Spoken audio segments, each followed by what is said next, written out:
Well, what they publicized here for April was 145 for the month. I think those numbers are low, but the first 2 weeks of April we knew they were slow because of we had higher water, small flood here, so they would have had to cross open fields, swim through drains, type of thing to get here. So the numbers were low the first 2 weeks, but now the last 2 weeks or the last 3 weeks, the numbers are climbing again. Do we know what kind of folks are coming in? Is it families? Are they single men, and where they're coming from? They don't give us that information anymore, but there are families. There are a lot of single men.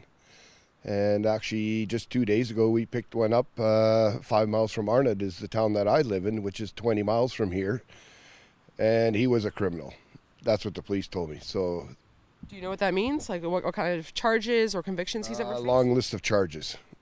So, and this person was walking around in the town of Dominion City on the weekend. So the police are actually wanting to put this out there, phone as soon as you see somebody suspicious. Because we're putting it on our municipal website now. Like as soon as you see anybody suspicious, call the RCMP, because this is getting ridiculous that they can hang around in town with such criminal records.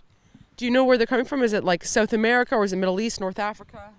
Oh, I just talked to the RCMP now. He said there's one country they came from which he never even heard of. So they're coming from all over right now. They're not, mostly Africa, I guess. And they're coming around through Central America and then through the States to get here.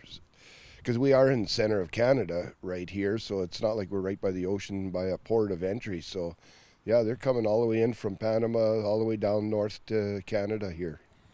So what happens after they cross the border? We talked to a couple folks on the ground. They said that they've had knocks in the middle of the night on their house, and they've got kids there. Sometimes, their husband isn't around. Talk to me a little bit about what residents have told you. Well, actually that happened twice in a row here about 3 weeks ago. It was still cold out, and yeah, the residents are getting concerned because they are getting a little more aggressive, some of these people, and knocking on the door at 5 o'clock in the morning or 4 o'clock in the morning, and they're phoning the police right away, but it takes the police some time to get here, and they were trying to push the door in to get into their houses, and the next person said they yelled through the door and said, "Yep, the police are coming," and they walked around and started banging on other windows. So both of these families have young kids, and they were concerned for their safety.